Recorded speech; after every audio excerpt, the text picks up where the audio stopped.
So what are we doing today? Well, today I wanted to show you what I've been doing for the last couple of days.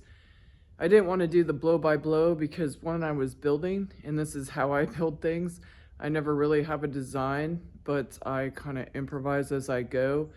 And because I use lumber, and the only thing that is basically new are my screws.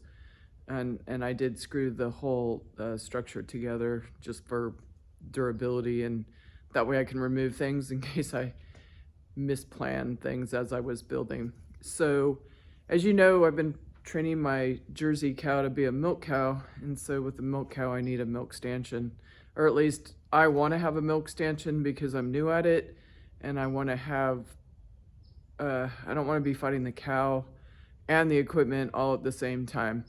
So with that in mind, this is what I built. And I wanted to include some of the dimensions for those of you that might be attempting to build one yourself. So the floor is, I believe, 31 inches. And this is pretty wide. It could be narrower, but it'll work. And then as far as height, not overly important because I'm sure at this height the cow will not be touching it. So the height's at like 64, and it's just amazing that these are actually like even numbers because I know I'm off and nothing is perfectly square.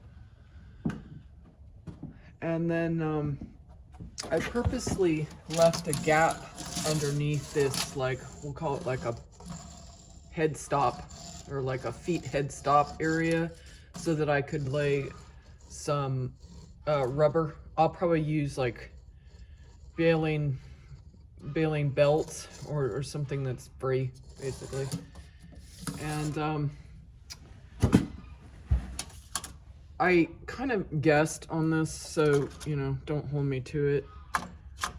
I tried to locate the first stanchion pole. It looks like it's at 10.5 inches because I want her body more to my left, and because that's the place that I'd be milking her from. And so the second one's at like, well, from the outside of it is at 8.5. So you can see it's not perfect. I made them both movable because I know that I don't know. I actually know something that I don't know.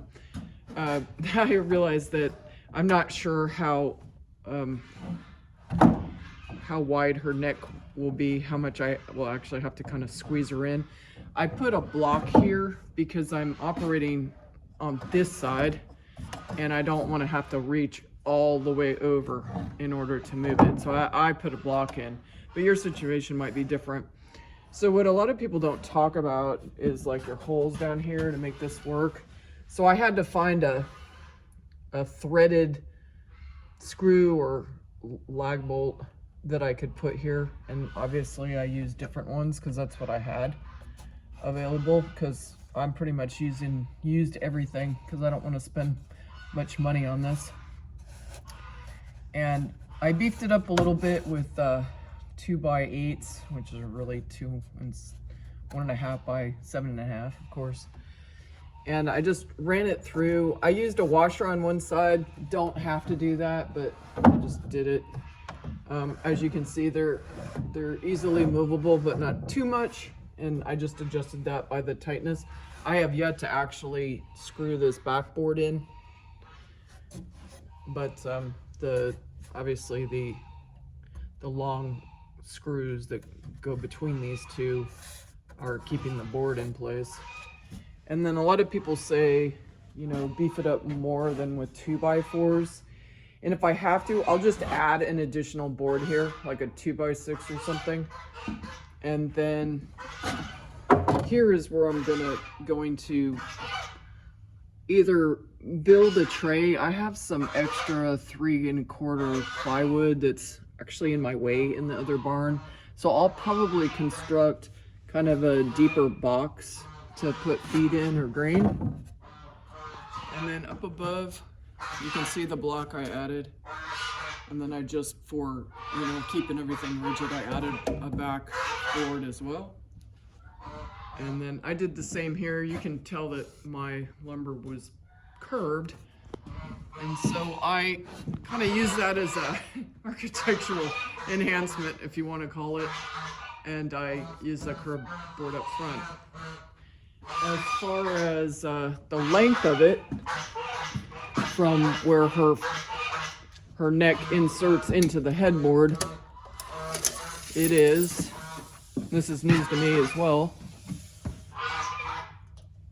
79-ish inches, which is roughly 6 feet,